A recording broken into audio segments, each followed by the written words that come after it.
All right, welcome to another episode of Live with KB. I'm your host, Kendall Butler. We have my next guest with me, Mr. Don Hardin. We're going to get into his profession and his childhood and how he grew up. He's a native of Nashville, Tennessee, so we can get into his story a little bit. Like I said, welcome to Live with KB.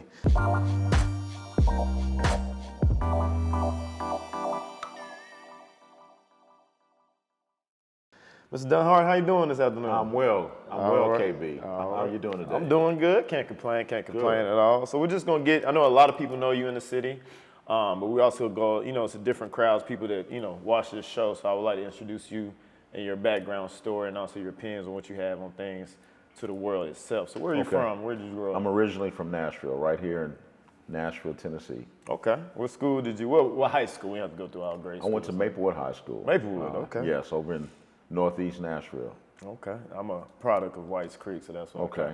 All right. We won't hold that against each other, right? All right. All right. So how was your childhood growing up, your household, parents, and whatnot? I pretty much grew up with my mother, even though there were a stepfather around here and there. But grew up with three brothers. I was number 2 out of 4. Okay.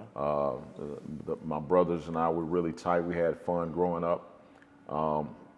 Pretty much lower income. Mm-hmm. We weren't poor. My mom kept food on the table some kind of way, being a single parent most of the time. And we had a good fun childhood, running the streets like any other kid, playing football in the streets. But when the street lights came on, we had to be in the house. So that's kind of tight-knit family we had, and trying to fight for the big piece of chicken and all that good stuff. So, we had fun. Good. All right, so where did you attend college? I attended Tennessee State University. Okay. I majored in architectural engineering. Yeah, so how did you get into that field? Was there anything like in your childhood growing up that kind of exposed you to what you went to go college? Actually, I give a lot of credit to my math teacher at Maplewood, a gentleman named Alton Knight. I had finished all the math I had to take before by the end of my junior year. He saw I had a talent in math, and he convinced me to drop art, which I enjoyed art, and take the advanced math class.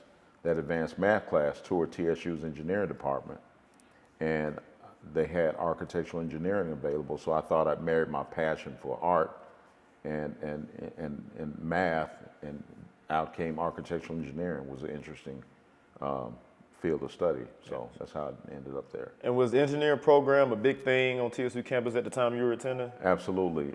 TSU's engineering was always one of the highly touted, accredited engineering programs that represented nationally. So I thought, hey, this is a good fit. Okay, so your math teacher kind of influenced you to go agriculture engineering. Definitely. I tell kids every day to make sure they pay attention to the teacher. You never know, right? You never know what they can push you to do. Did you envision what you're doing now at this moment in college or in your younger years? Did you see yourself what you're doing now? Actually, KB, no, I didn't really think I was going to be an entrepreneur. Mm-hmm. In fact, when I finished college, I got hired by a company called Fluor Daniel, which they were, at the time, they were the largest engineering and construction company in the nation. And I had this idea that, hey, this is great. I'm going to work for them for 30 years and retire. But that was coming upon a time when it was comfortable and kind of normal to change careers. Right. And at some point, an opportunity from one of the church here in Nashville through one of my fraternity brothers said, hey, Don, we're interested in bringing a project manager on. And I moved back from Albuquerque, New Mexico, convinced my dear wife to move back here. And even though she loved Albuquerque and loved the new house we had just finished building, and we came here to manage Mount Zion Baptist Church's project, and it kind of sparked the idea of okay, when I'm done with this, maybe be an entrepreneur. So were you excited to kind of move back to Nashville, or it was just like a strictly business? Well, it was something spiritual again. Right. It's one of those things. I've always been the kind of guy that had some idea of what I wanted to do, but not so much that I couldn't be flexible. I'm saying sometimes you got to just. I always still tell people around me, create opportunities for yourself. And in every profession, athletics, medical, being a lawyer. If you create even the college experience you want to have, you want to create an opportunity like, hey, which college you want to go to. Right. And I think you should carry that throughout your life. You should never really just lock yourself into one thing. And I think me being flexible allowed me to consider the idea of moving back. Many of my colleagues would have said, no, I'm not going to ever move back. Right. I'm comfortable. We just built a house, and I'm managing 25 project engineers on Intel's campus, which is major in itself, right? That sounds a lot. So for me to kind of say, while things are great, I wasn't afraid to okay, see what's next. Right. Even though I could have been comfortable out there in New Mexico, and probably who knows where I would be with Intel, but I chose to come home because something spiritual came over me saying, and I really had no idea, what was going on. Right. Me calling my wife here in Nashville saying, hey, we need to move back to Nashville, and calling my boss in Dallas, Texas, saying I'm leaving the company to come and start something different. So it was quite a jump, but I really didn't feel uncomfortable doing it. It felt right. You had good faith in it. Yeah, it felt right. I had good faith. It felt right. Would you say it was easy or difficult to break into your field when you graduated from TSU? I know you say you got hired by Florida. There's just definitely a matter of being lucky, but prepared too. Right. So one of the things that, and I've had the pleasure, of course, working with your folks, your father at TSU, and he was a mechanical engineer. I was an architectural engineer. Mechanical engineers and electrical engineers always had internship opportunities. Right. Architectural was a little tougher. So I almost changed my major because of that, going to, knocking on doors over the summertime, saying, hey, I want to get an internship. And they would look at me like, well, you're an architectural engineer. Are you an architect or are you an engineer? So that was confusing to people. But also, a lot of these architectural firms, most of them white, they would have engineers and interns from Auburn or University of Tennessee, where a lot of the architects in this city have been raised from. And so I had to get a lot of practice of getting the no's and how to deal with the no's, right? When you ask the question, you get no's. So I had to learn to sell myself a little harder. So I was convinced that when I graduated, I want to have more opportunities than not. And so I interviewed quite a bit, practiced interviewing quite a bit, and I think I've learned how to sell myself. By the time I graduated, I had 3 job offers. And one of them was, I had accepted the first offer, and the other offer that I really wanted was slow to come, but it did eventually come.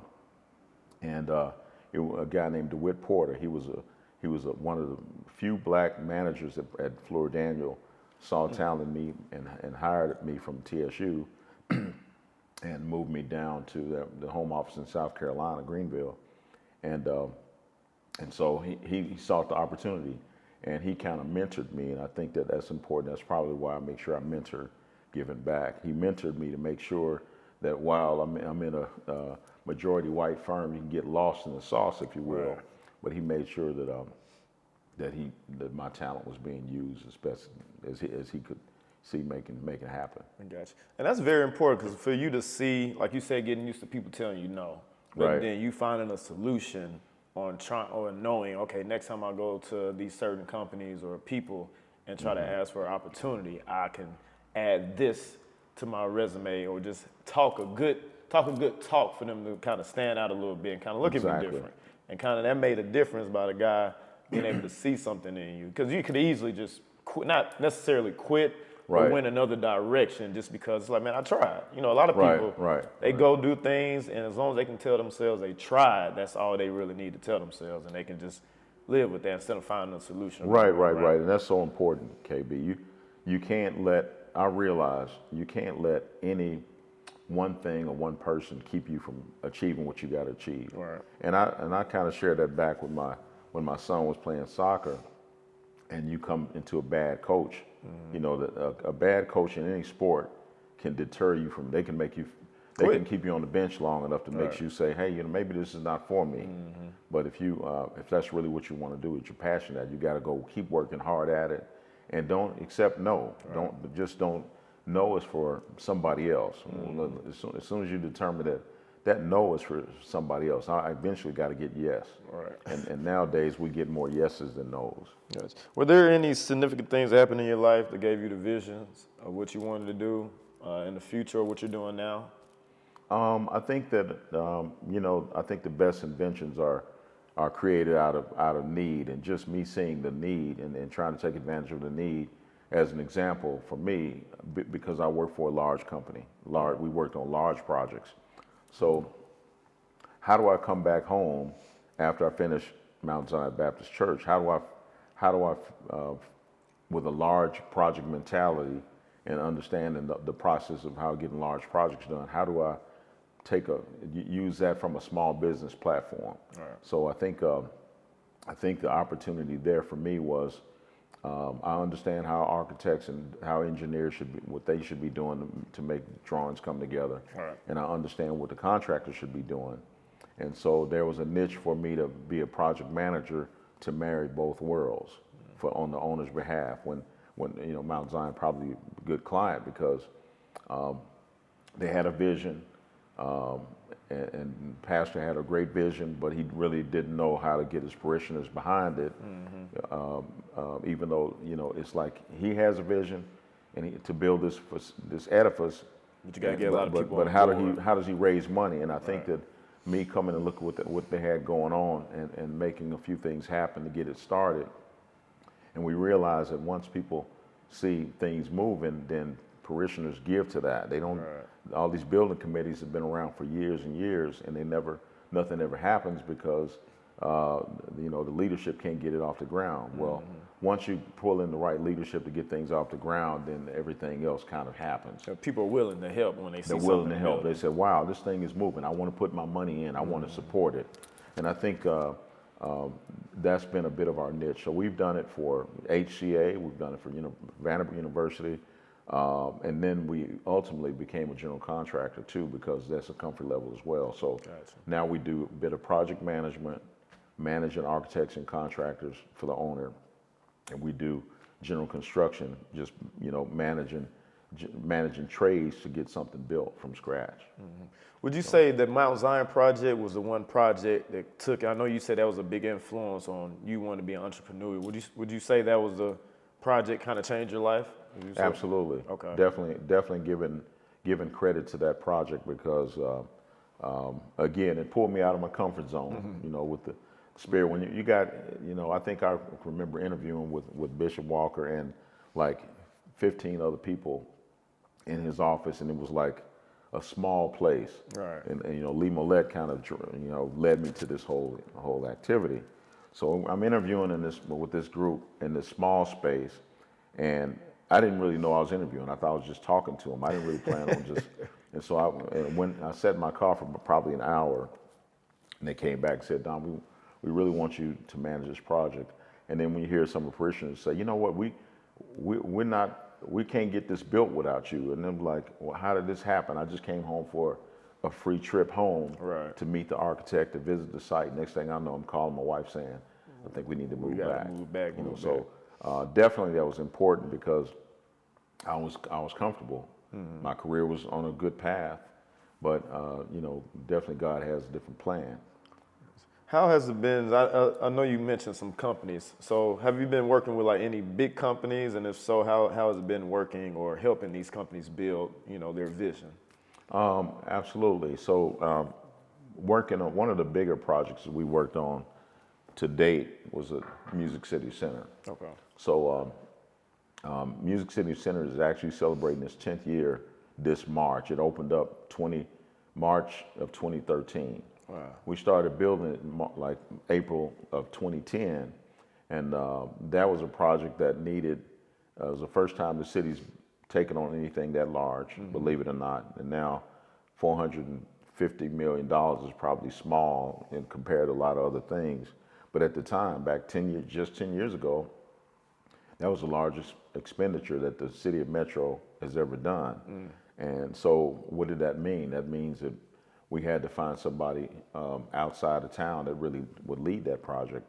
A company called Clark Construction and Bell Construction teamed up with a firm that I started with some other friends called Harmony Construction. Don Hardin Group was a prime manager of Harmony Construction because the other two guys were actually out of town. But one of my colleagues in Harmony, he's from D.C., and he knew that Nashville was going to build a music convention center. Right. And he said, hey, he knows of a firm in D.C. that's built convention centers. They had built 14 convention centers as of around that time that had the best resume. He said, why don't we call them? And then we'll call somebody local. We'll call Bell Construction and see if we can get them to team together. And then that story doesn't often get told, but the small company actually called these bigger companies to say, hey, would you guys be willing to team? Right. Now, of course, their track record and their balance sheets were much higher and much larger than ours. So they led the project, but we was a partner in that project. So we definitely, led it from start to finish, from putting together the proposal to putting the last screw and turning over the keys. So we're very proud of that project. And from there, we worked on a lot of other projects with companies, such as the baseball park. So we had partnered with Bell Construction. Oh, the First Horizon? Yes. Okay. Yes, it was the First Tennessee ballpark until First Horizon changed their name to what it is now. And the company that Bell we had a good relationship with them. The president of Bell, good friend of mine, Keith Powell, we hang out and have breakfast on a regular now. He called me up and said, Don, we want to go after the baseball project. Would you like to team up with us? And we did. And we pulled in another company that had sports and baseball experience, Barton Mallow. And so at that time, Don Hardin Group, Barton Mallow, and Bell Construction built the baseball park. Now, relationships remain if you keep relationships. So I told you about Bell and the connecting with Bell, and I now just mentioned the new company, Barton Mallow. Right. Barton Mallow out of Detroit, they built a lot of sports facilities all over the country. Vanderbilt University wanted to do a major expansion of all their athletics. So Barton Mallow called us up, so now Don Hardin Group is partnering with Barton Mallow. We won that project, and so right now we have guys working on that project to build their athletics, adding the basketball, remodeling, pretty south much. End zone expansion. New tennis center will be built, and they'll upgrade their McGugan center where the athletic director and their staff where they work out of. So would you say, and I know it should be like this in a lot of fields, but would you say particularly in your field, it's very important to have those good relationships, right? So Absolutely. People call you for one project, but you build a relationship so you can do the job up to its highest ability and being able to match up different companies. So relationships do matter, particularly in your field for sure. Absolutely, relationships matter. But also, it matters that you do a good job. Right. What I learned, so one thing I learned a lot at Fluor Daniel when I my few years there. With Fluor, they would only build large projects like plants in cities, right? So they don't get into communities except their hometown. They're based in Irvine, Houston, and South Carolina now mainly.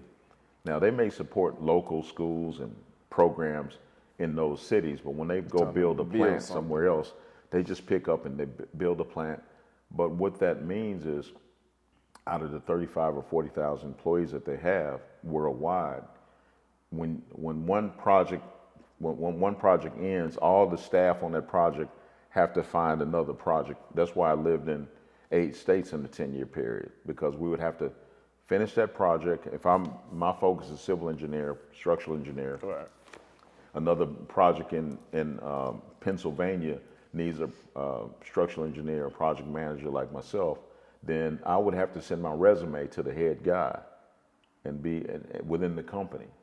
And so if you have a reputation of doing a good job, then you don't have to worry about your next job. Right. But if they don't get a phone call, but it's almost like being in NFL. If my man Ezekiel Elliott, if he's not running the ball anymore, right, he can't get another job. But as long as he's running the ball and he's doing his job, then he doesn't have to worry about his job. Who wants, after his contract ends, he doesn't have to worry about. Hey, everybody wants your ability is shown. Right. You show you can do a good job. But if your ability and your skill sets fade, then the reputation is that Don is not doing that good. But we never had that. I never had that problem personally, and I try to make sure that our company is the same way. It's like, teach the guys to do a good job. You don't have to worry about your next job. Right. So seeing how Nashville is, especially like you being from here, right? So you've seen Nashville how it was back in your day growing up. Yes. To where it's gone and where it's even transitioning now. I mean, it's probably not a street in the city of Nashville you can drive down without some construction being built. And that's true. So how do you see, and you being a part of like some of these big projects, Music Center, Mount Zion, a lot of these places, African American Museum, we're going to talk about later, but some of these places that are known places that people come to visit or use for big events you've been a part of, how does that feel? It's almost being basically a part of history if you look back 20, 30 years. You know, it feels great. You know, we don't really think about it on the daily. Sometimes we do kind of, even, you know, you're going to talk about the National Museum of African American Music. Sometimes you stop and look back. You're like, you know, when you're in the middle of it, you're just trying to get things done. Right. You're excited to take it on the front end. You know, it's always an honor to get awarded something important to do. And then you got to quickly get into that mode of, okay, we got to get this. We got to get over the honeymoon and being in the cloud. We got to get over that. We got to get this thing built, or else our name is mud, right? So, but you know, so if you over my career, it's been fun to do those things and talk about all the challenges that happen and the enjoyment you have getting up, going to the project every day. But then you get to look back and say, wow, you know, this city has changed, and we've definitely been a part of a lot of that change. For us, it means that it means opportunity. It means, to me, we take pride in seeing companies grow.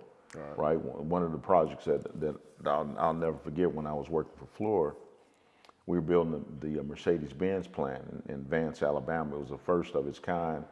It's officially Mercedes-Benz U.S. headquarters.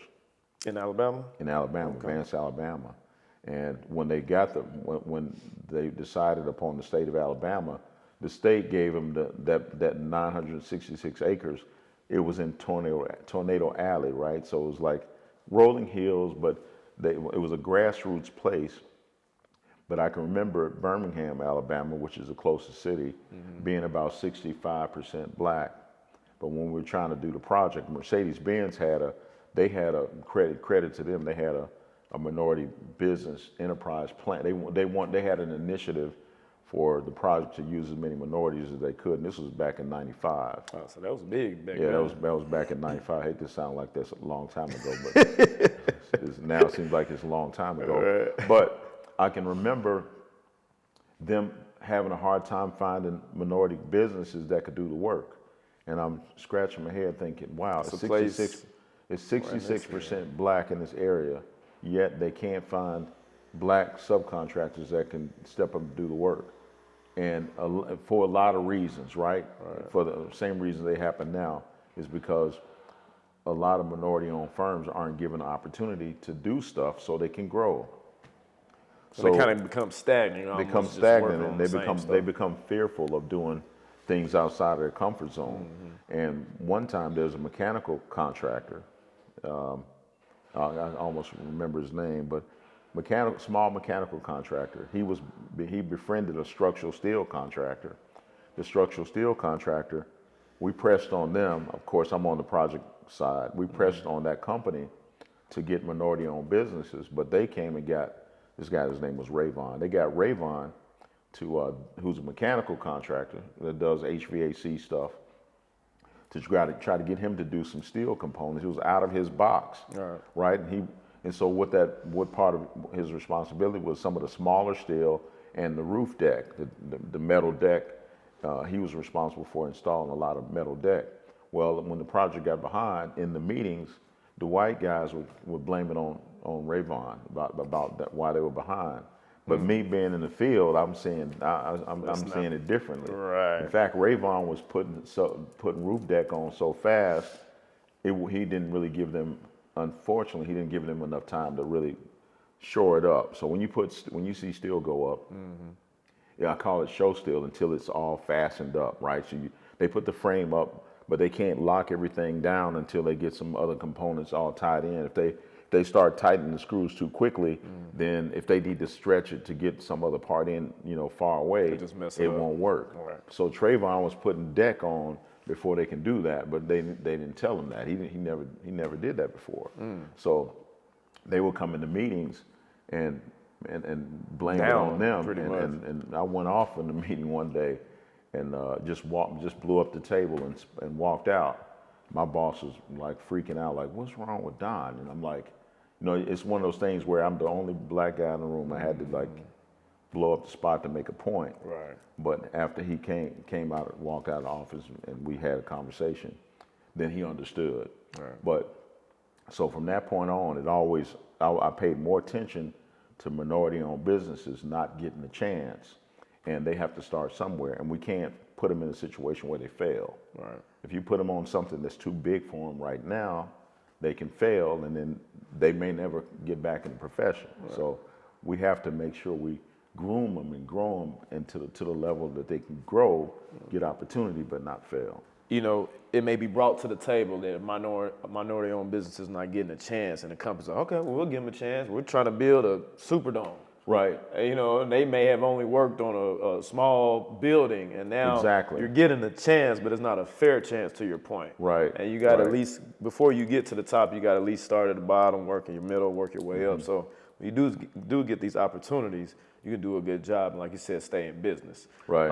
Saying that we're talking about Nashville growing and where it's going now, how would you compare it to other big cities in the U.S. as far as growth? Do you see it being like, I guess a good example would kind of be almost like New Yorkish or Atlanta? How Atlanta... I think Atlanta probably is the best example. Okay. And also Charlotte probably, Charlotte may be ahead of us in a lot of ways from what I've seen as far as infrastructure. I've heard that. I haven't been there as far as infrastructure. Maybe not.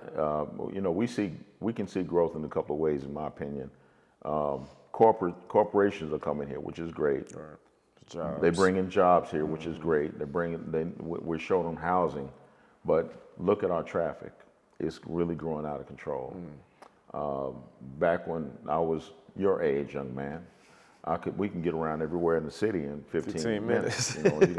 We wouldn't even have to think about, how do I? It's 5 o'clock. How do I get from here to there?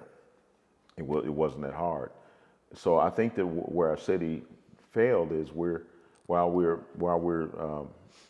okay and we think out of the box to do certain things, like the Music City Center was a great thing for Carl Dean to do. Right.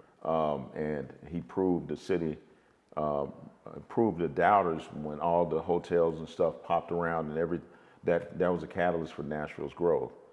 But fast forward after that, we made a bad decision by not having transit already being built. Right. And so transit is not an easy thing to get done, and we realized, okay, well, what streets you gonna put it down, and what neighborhoods gets transit, and the more we don't make a move in transit, I think our city's gonna suffer. Charlotte has some form of transit. That's why I kind of think that they're doing something right. They're probably growing a little slower than we're growing. We're growing so fast. I'm afraid that, what's it going to come to? I think that crime is picking up. Just the other day on a project on Friday, and I hope if this guy hears it, I hope he returns his product. But on a project, we're building a house for a colleague, and the framer gets out of his truck, and he goes to the other side, and somebody drives up broad daylight and takes his, as soon as he sets his Energizer out of the truck, they lift it up and take it right there on the spot. So right there, daylight, that's the kind of stuff that's going on right now. So that kind of crime would not happen back in the days. at least if you're going to steal, maybe you do it after hours or when nobody's looking. Right. But if you get out of your car, you're just on the other side of your car, and guys get out. Something like that can happen. And steal. It was a generator. I'm sorry, not transformer. It was a generator. They stole the guy's generator, and they called me up, kind of frantic about it. This is just on Friday, 2 days from now. So it's like, I'm afraid that the quality of houses, I must say, is not as good as they used to be. And whether they'll withstand a 30-year mortgage remains to be seen. The tall and skinnies, and now we're creating an environment where people can't afford to live in the city, and so I'm not a statistician in that regard, but it doesn't sound well. It's not going to add up. Something's got to give. Yeah. So I think we need to pay attention to that. Yeah, and that's what big cities, those are problems they have. And Nashville, I think traditionally has always been a city people could come, people have family, you can go to school here, and like you said, be able to get around, and beautiful city to visit. Right. But now it's just like everybody, it's almost like it's competition building. Everybody's trying to build as many apartments or tall, skinny houses as they can, but like you said, that's going to bring big city problems to here, like crime. And but on the bright side of Nashville's growth, it is a beautiful city. It is a lot of things to do it. There is a lot of energy in the city, and I hope that many of local people, natives, and people who are committed can all take advantage of all the opportunities that are coming to the city. I think that if we focus on improving the quality of lives for everybody, more than just a handful of people, I think that we'll be okay. Right.